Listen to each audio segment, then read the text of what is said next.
Good evening, everyone, and thanks for having us in for news tonight. I'm Tom Lewis. And I'm Shelby Pay. You're watching News 13 at 10.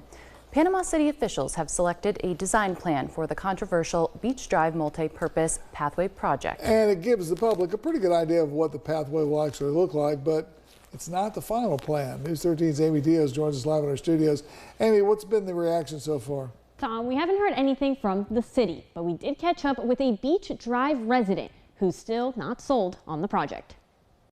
The Florida Department of Transportation approved $8 million in funding for the Beach Drive multi-purpose pathway project years ago, but Hurricane Michael and COVID delayed the project. When Panama City officials revived it in 2023, there was backlash from some, especially those living along Beach Drive. These are the artist drawings from the proposed roadway. The east end of Beach Drive will have a pathway directly adjacent to the road. On the west end, where there is more land, the pathway will be closer to the bay, with green space between it and the road. City officials highlighted what they consider to be key design features of the project. They include narrower 11-foot wide driving lanes, a multi-purpose pathway that will vary from 8 to 12 feet in width. The project will require the removal of 120 trees, 54 pine trees, including 24 that are dead, dying, or are a safety concern, 64 palm trees, 3 of which are dead, and 2 oak trees. But they point out they're adding 227 trees, including 82 oak trees. That would result in 107 more trees than are currently on Beach Drive. The roadway will have turn-down curbing, which is supposed to reinforce the roadway. And the city is installing 17 bay-saver stormwater filtration systems to reduce trash and debris from entering the bay. Beach Drive resident George Carrathos has been opposed to the plan from the start. Nothing he's seen in these final plans has changed his mind.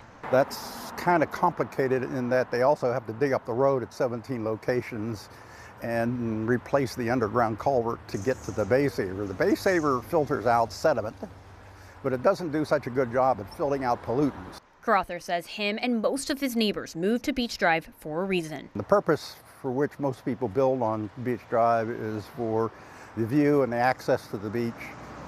And one of the major reasons that we do not like the idea of the path is because it's going to be a major interruption to that long-term advantage in all the foliage and trees and everything that comes down along with it. But Carrathos says some change is needed. We'd like to kind of see some beautification go on along the shoreline without there being a massive sidewalk and everything that goes along with it, narrowing of the roads and the safety issues and the litter and the lighting, et cetera, et cetera.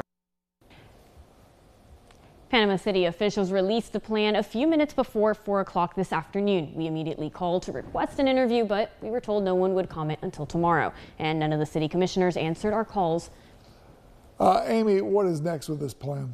All Panama City voters will get a chance to voice their opinion during the April 22nd municipal elections. There's a non-binding straw poll on the ballot. City officials made a point of saying this final design phase has to be reviewed and approved by the state DOT officials and Panama City commissioners. Of course, we're going to continue to watch this one. Amy, thanks very much. Amy Diaz reporting live in our studios.